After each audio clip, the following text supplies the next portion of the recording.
और अब अगला सेगमेंट यानी अगली रिपोर्ट। बात सिर्फ एक राम मंदिर की ही नहीं है जहां चंदा चोरी मामले में बड़े लेवल पर धांधली या गड़बड़ी हुई हो। अपने देश में विभाग कोई सा भी हो, फील्ड कोई सा भी हो, उनमें शीर्ष पदों पर या फिर टॉप लेवल की टीम में बैठे लोगों का, अधिकारियों का मानो गड़बड़ी करना परम कर्तव्य हो। एजुकेशन सेक्टर को ही ले लीजिए, यहां तो मानो ऐसे गड़बड़ झालों का सबसे बड़ा अड्डा बन चुका है। सरकारी विभाग हो या कोचिंग माफिया, देश की शिक्षा व्यवस्था को नर्क बना दिया एक तरीके से इन्होंने। कहां तो एजुकेशन को किसी भी देश के भविष्य का बुनियाद, उसकी बुनियाद के तौर पर देखते हैं, लेकिन अपने देश में पिछले कुछ समय से जिस तरह इस क्षेत्र में गड़बड़ियां हुई हैं, धांधली हो रही है, इससे यह कहना बिल्कुल भी गलत नहीं होगा कि भ्रष्ट सिस्टम देश के भविष्य को पूरी तरीके से खोखला करने में दिन रात एक करके रखा हुआ है। अब नीट यूजी एग्जाम को ही लीजिए। 3 मई को हुए परीक्षा की बात की जाए तो पेपर लीक होने की वजह से एग्जाम कैंसिल करने के बाद अब 21 जून को री एग्जाम है। तो री एग्जामिनेशन को पूरी तरीके से फुल प्रूफ और सुरक्षित बनाने के लिए केंद्र सरकार और नेशनल टेस्टिंग एजेंसी यानी एनटीए ने अपनी पूरी ताकत झोंक दी है। हर स्तर पर लीक प्रूफ तैयारियां की गई, यहां तक कि परीक्षा की संवेदनशीलता को देखते हुए इस बार प्रश्न पत्रों की सुरक्षा और देश भर के केंद्रों तक उनकी सुरक्षित डिलीवरी का जिम्मा भारतीय वायुसेना को सौंपा गया। एयरफोर्स के MI-17 हेलीकॉप्टर्स और विमानों के जरिए प्रश्न पत्रों को देश के अलग अलग हिस्सों में पहुंचाया जा रहा है। न्यूज एजेंसी ANI के मुताबिक भारतीय वायुसेना ने पिछले 4 दिनों के भीतर देश भर के परीक्षा केंद्रों तक नीट यूजी के प्रश्न पत्र पहुंचाने के लिए 200 से ज्यादा उड़ानें भरी हैं। इसके अलावा जमीन पर मल्टीलेयर सुरक्षा व्यवस्था की गई। सेंटर फॉरवर्ड किए गए पेपरों को स्टेट पुलिस, CISF और CRPF की कड़ी निगरानी में परीक्षा केंद्रों तक पहुंचाया जा रहा है। डिजिटल मोर्चे पर भी सख्ती है। पेपर लीक की अफवाहों और गड़बड़ियों को देखते हुए उसे रोकने के लिए टेलीग्राम पर मैसेज एडिटिंग सुविधा को अस्थायी तौर पर फिलहाल डिसेबल कर दिया गया है। साथ ही पेपर सेंटर्स और इससे जुड़े अधिकारियों को परीक्षा से पहले पूरी तरीके से आइसोलेशन यानी लॉकडाउन में रखा गया है। इन सबके बीच 3 मई को हुई परीक्षा का पेपर लीक के मामले में अब तक 13 लोगों को गिरफ्तार किया जा चुका है। धरपकड़ भी की जा रही है। आज भी एक युवक को अरेस्ट किया गया। परीक्षार्थियों को असली पेपर उपलब्ध कराने का झांसा देकर ऑनलाइन ठगी करने वाले एक 19 वर्षीय छात्र को राजस्थान के भीलवाड़ा पुलिस ने गिरफ्तार किया। आरोपी छात्र टेलीग्राम पर पेपर माफिया नाम से चैनल संचालित कर री-नीट परीक्षा का कथित पेपर बेच रहा था। पुलिस ने उसके कब्जे से मोबाइल फोन, नीट की किताबें, कई अन्य दस्तावेज भी बरामद किए हैं। इधर नेशनल मेडिकल कमीशन यानी कि NMC ने 21 जून को होने वाले नीट यूजी के दोबारा एग्जाम से पहले सभी मेडिकल कॉलेजों के लिए एक एडवाइजरी भी जारी की।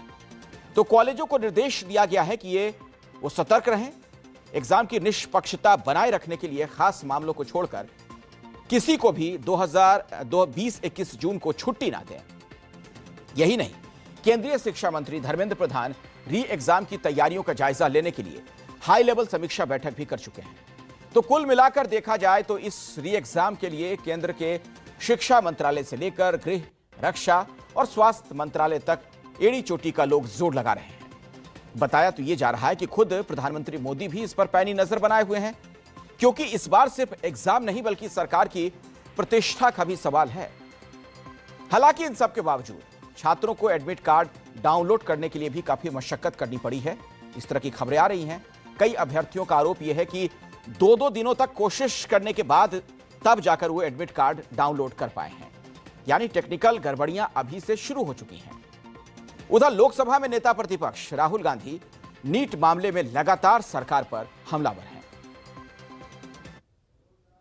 22 लाख स्टूडेंट्स एग्जाम लेते हैं नीट का। उनकी फैमिलीज में से, आपकी फैमिली में से, आपकी फैमिली में से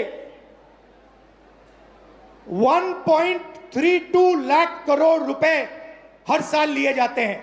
भाई और बहनों, जितना पैसा एक साल में ये 22 लाख लोग देते हैं, उतना ही पैसा हिंदुस्तान की सरकार अपने पूरे के पूरे एजुकेशन बजट में डालती है। देखिए, देश में अभी ये नीट पेपर लीक का मामला खत्म भी नहीं हुआ है। इन सब के बीच एग्जाम से जुड़ा एक ऐसा मामला सामने आया जिसे जानकर सुनकर आप सिर पकड़ लेंगे। सोचने पर मजबूर हो जाएंगे कि आखिर हमारे देश के एजुकेशन सिस्टम में किस तरह जाहिल गंवार लोग बैठे हैं।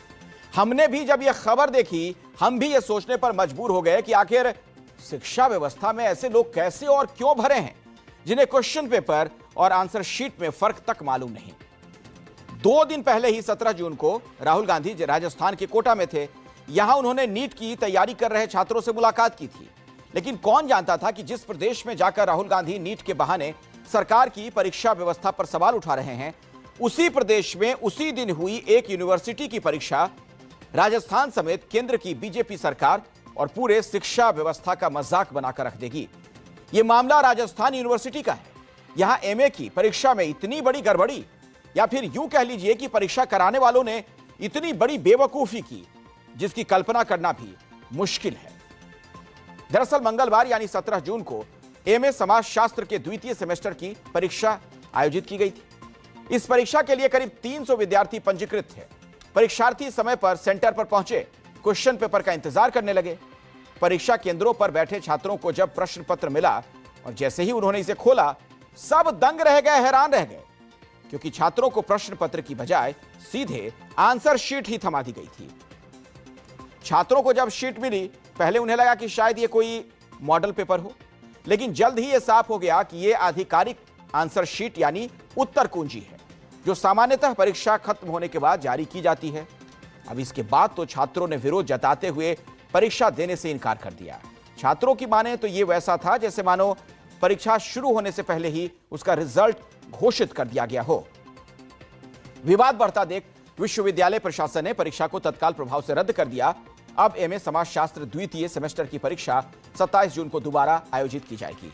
फिलहाल प्रारंभिक जांच में सामने यह आया है कि पेपर सेंटर द्वारा प्रश्न पत्र और उसकी आंसर शीट अलग अलग सीलबंद लिफाफों में भेजी जाती है, लेकिन प्रिंटिंग प्रक्रिया के दौरान आंसर शीट वाले लिफाफे को ही गलती से प्रश्न पत्र समझ लिया गया।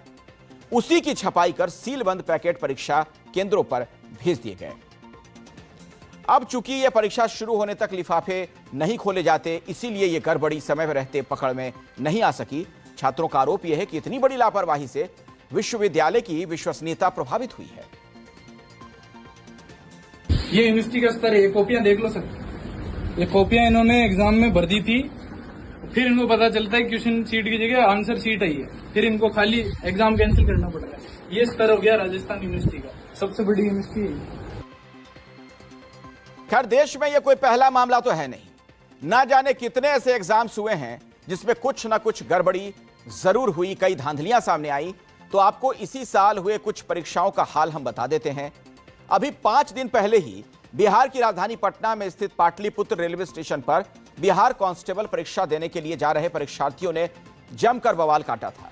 बताया यह जा रहा है कि परीक्षार्थियों की भारी भीड़ की वजह से कुछ परीक्षार्थी स्पेशल ट्रेन की मांग कर रहे थे। हंगामा इतना बढ़ गया, रेलवे स्टेशन पर पत्थरबाजी तक हो गई। यानी यहां भी व्यवस्था में घनघोर लापरवाही देखी गई। 26 मई को यूपी के कई जिलों में एसएससी जीडी का एग्जाम देने पहुंचे छात्रों को जब कंप्यूटर सिस्टम नहीं मिला, उग्र हो गए। आरोप था कि परीक्षा सेंटर पर बैठने की जगह से ज्यादा लोगों को बुला लिया गया था। एक सेंटर पर तो 505 की जगह 1035 अभ्यर्थियों को सेंटर अलॉट कर दिया गया था। अब आप सोचिए कि किस स्तर की लापरवाही यह थी। गिनती सिर्फ यही खत्म नहीं होती है। सीबीएसई 12वीं की परीक्षा भी ओएसएम में गड़बड़ियों की वजह से चर्चा में थी। सरकार और एजुकेशन सिस्टम की किरकिरी हो चुकी है। बीपीएससी की सहायक शिक्षा विकास पदाधिकारी यानी एईडीओ की परीक्षा कैंसिल हो चुकी है। एग्जाम में गड़बड़ी को लेकर बिहार के 6 जिलों में 8 एफआईआर दर्ज की गई थी, जिसके बाद आयोग ने इस परीक्षा को रद्द करने का फैसला लिया। तो एक